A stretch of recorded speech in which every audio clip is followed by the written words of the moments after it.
¿Qué tal? Me da mucho gusto que continuemos en este jueves nuestra serie Siguiendo las huellas de Jesús de Nazaret.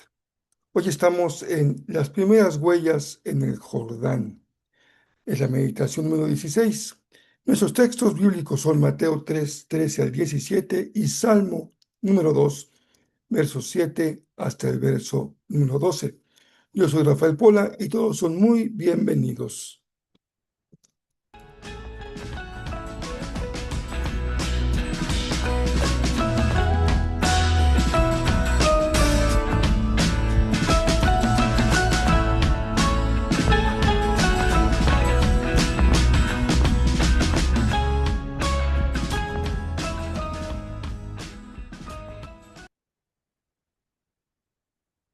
El texto de Mateo es uno de los más controvertidos y que se han debatido en la historia de nuestra fe con más intensidad, el bautismo de Jesús.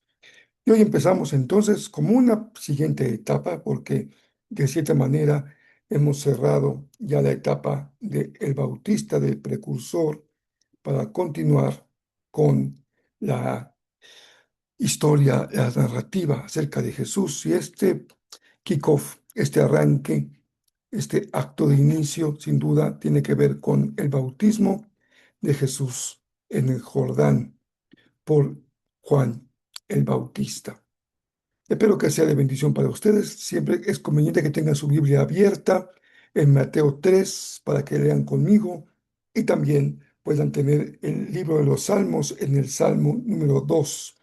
Iremos leyendo paso a paso cada uno de los textos bíblicos. En estos dos pasajes hay una proclama de la figura del Hijo de Dios y sobre eso vamos a considerar el día de hoy. Nuestro propósito en esta serie, como siempre, es conocer mejor a aquel a quien seguimos. No sé cuál sea tu etapa de seguimiento, tal vez tengas ya toda una vida siguiendo a Jesús, pero siempre lo conocemos mejor. Otra vez estás empezando a seguirlo y qué saludable es que puedas conocerlo cada vez un poquito mejor. El bautismo de Jesús ha sido centro de múltiples controversias a lo largo de la historia y al mismo tiempo constituye una declaración fundamental acerca de quién es Jesús, que es nuestra pregunta clave en toda esta serie. No se trata de un episodio más, de hecho lo recogen todos los evangelios. No es un episodio secundario, sino una escena de carácter fundacional o inaugural que revela mucho más que un dato biográfico, revela quién es Él y cuál es el propósito o la naturaleza de su misión.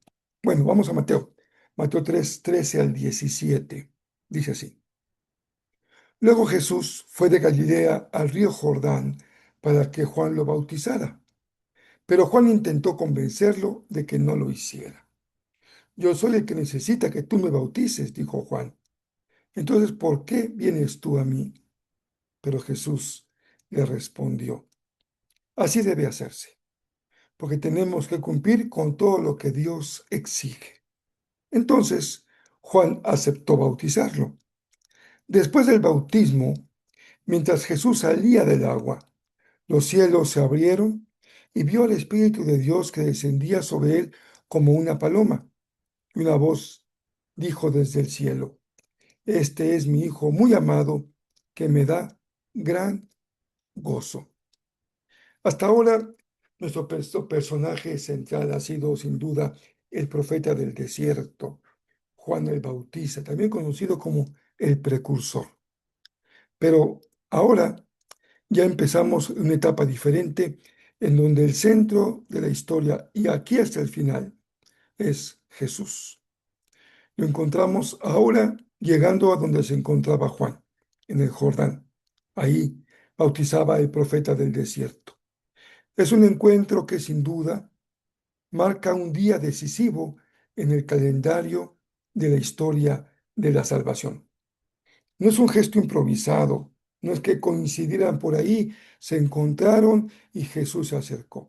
Es un acto totalmente decidido desde la eternidad.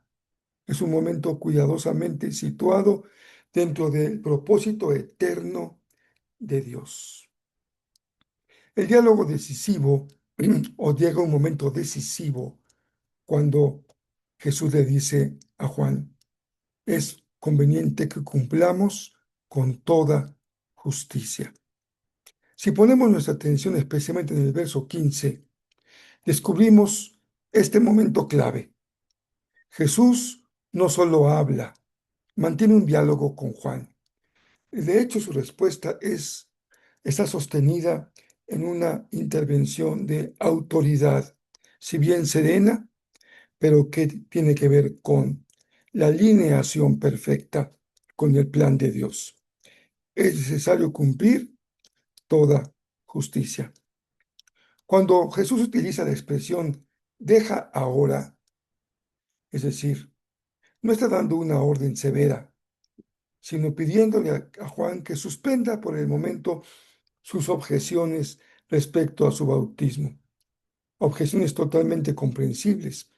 Si ya Juan ha dicho con claridad que el que viene detrás de él es mucho mayor que él y no es digno ni siquiera de abrochar sus sandalias, imagínense lo que es para él bautizar a aquel que él reconoce como el Cordero de Dios. Pero Jesús le contesta con un sentido como si le dijera, comprendo, Juan, tu resistencia, pero por ahora aceptemos que este es el camino señalado por el Padre. ¿Cuántas veces nos toca escuchar esta respuesta de parte del Señor en nuestra vida? Porque tenemos preguntas, tenemos inquietudes, tenemos dudas, a veces confusión, a veces incertidumbre, y quisiéramos escuchar una respuesta clara, objetiva, pero que nunca, créame, nunca nos va a satisfacer de manera completa. Así que llegan momentos en los que en nuestra vida de seguimiento de Jesús debemos de escuchar la misma voz del Maestro. Aceptemos por ahora. Comprendemos que hay resistencia, pero ahora acepta que este es el camino señalado por el Padre. Jesús explica que este acto de su bautismo es conveniente, término que alude a lo que es moralmente apropiado, es correcto, a lo que va en armonía con la voluntad divina. No se trata de algo que resulte útil o práctico, sino de aquello que se amolda de manera perfecta al plan de Dios. También suele pasarnos así. Queremos acomodar en nuestra vida cada pieza en su lugar adecuado para darle sentido y tener claridad. A veces somos demasiado controladores y queremos todo perfectamente bien establecido. Pero también es útil comprender que hay cosas que no tienen un sentido práctico o útil, pero que sí están alineadas a ese plan perfecto de Dios para nuestra vida. Cuando Jesús le dice a Juan, es conveniente que nosotros actuemos así, Jesús está incluyendo a Juan en ese acto de obediencia.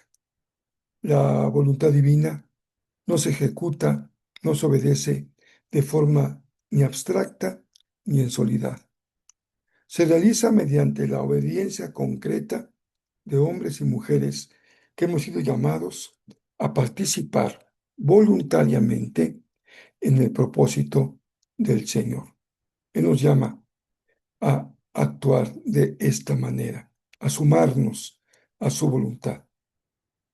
Finalmente dice Jesús, el objetivo de su bautismo es cumplir, darle cabal cumplimiento, completar sin falta nada, dice él, toda justicia, cumplir toda justicia. Esa expresión no significa simplemente un comportamiento correcto, como que dijéramos, es conveniente hacerlo, sino la expresión encierra el que este acto expresa por completo la máxima forma de expresión del plan redentor de Dios y de su fidelidad a las promesas hechas a Israel. Todos entendemos, y ya ha sido parte de los debates que se sostuvieron por tantos siglos. Jesús no se bautiza porque necesite él de manera personal un acto de arrepentimiento, pero sí es desde aquí una forma de expresar su sustitución, su ministerio sustitutivo. Él se identifica plenamente con la condición humana que necesita dar un acto de obediencia, de arrepentimiento. Jesús no tiene nada de qué arrepentirse, pero tiene una identificación plena con el ser humano, una identificación plena con el proyecto de salvación del Padre. Y por eso desde que empieza su tarea, Él transita el camino de la obediencia perfecta. ¿Qué desafío para ti y para mí? Y aún aquellos que están luchando por dar el paso del bautismo. El maestro no necesita, pero es conveniente por obediencia perfecta. Ahora vamos al Salmo número 2, que pertenece al género de los salmos reales. El Salmo 2, del 7 al 12 dice, el rey proclama el decreto del Señor.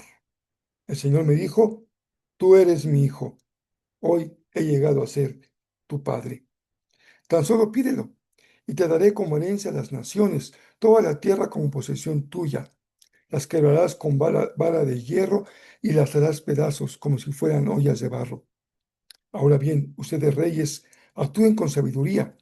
Quedan advertidos, ustedes gobernantes de la tierra, sirvan al Señor con temor reverente y alégrense con temblor.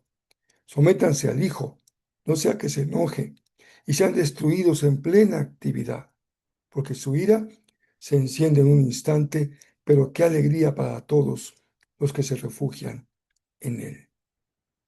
Este salmo describe un momento solemne en el que Dios presenta a su rey elegido.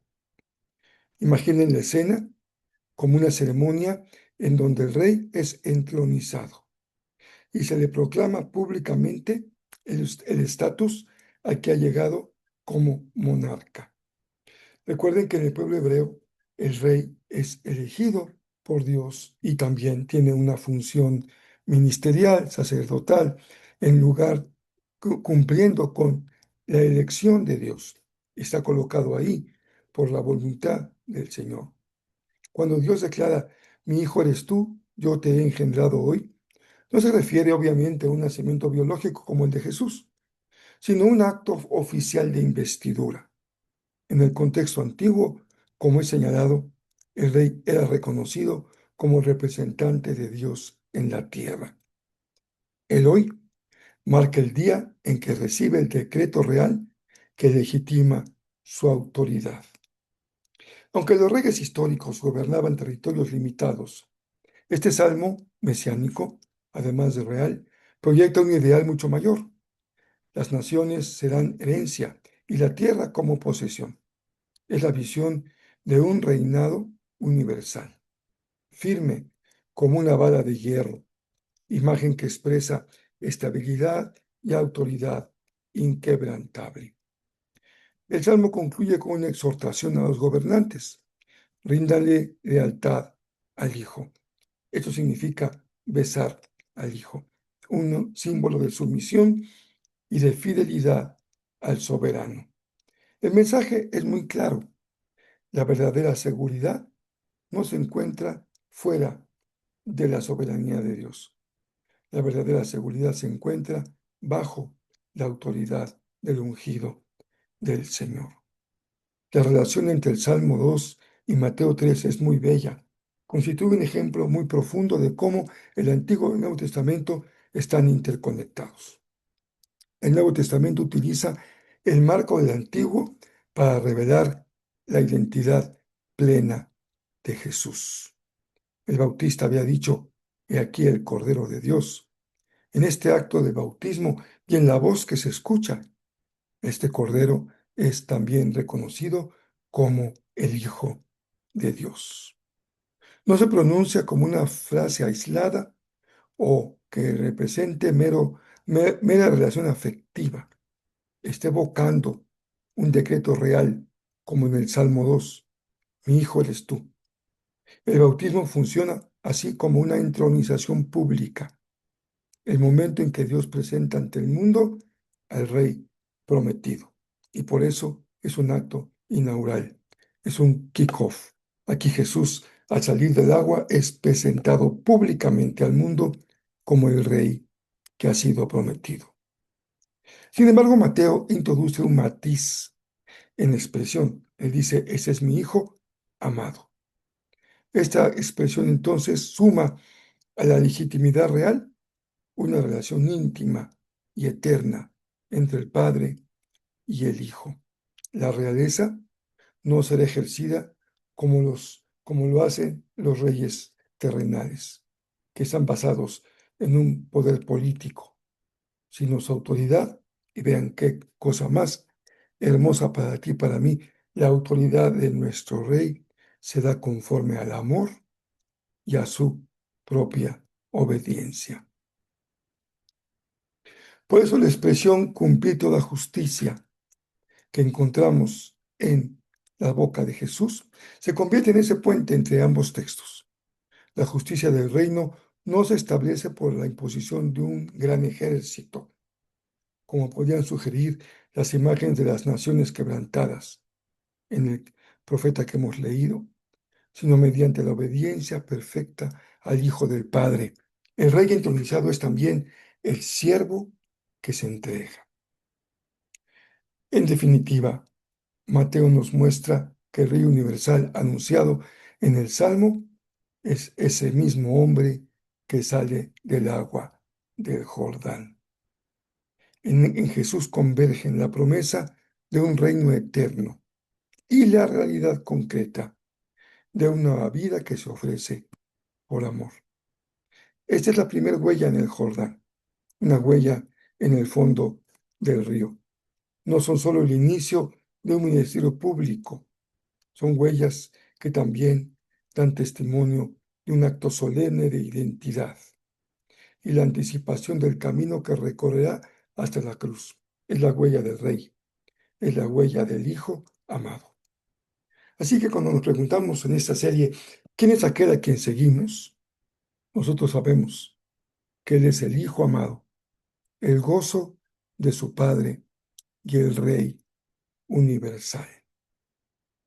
Les dejo como una frase memorable, una frase extraída de la obra de John Stott, este gran teólogo británico. La obra se llamó El mensaje de Mateo. Y de esta obra extraemos esta frase. En el Jordán se revela el misterio trinitario. El Hijo en el agua, el Espíritu descendiendo y la voz del Padre. Les dejo una pregunta para que reflexionen y se muevan a la acción. Reflexión sin acción no tiene mucha utilidad. Y acción sin reflexión puede ser una gran burrada que cometamos en nuestra vida. Hay que reflexionar antes de actuar. Y aquí está la pregunta. Si Jesús, siendo el Hijo amado, eligió el camino de la obediencia humilde para cumplir toda justicia, ¿qué paso concreto de obediencia te está pidiendo hoy el Padre para que alinees tu vida con su voluntad? Yo creo que en el fondo de nuestro ser todos sabemos y tenemos todavía actos de obediencia por cumplir, pendientes. A veces nos resistimos a doblar nuestro corazón, inclinar nuestro rostro ante aquel que reconocemos como Rey, como Señor. Pero sabemos también que una vez que hemos hecho ese acto de obediencia, las cosas se acomodan de una manera perfecta en nuestra vida. Les envío un abrazo muy fuerte y seguimos aquí mañana en Siguiendo las huellas de Jesús, de Jesús de Nazaret, y yo soy Rafael Pola.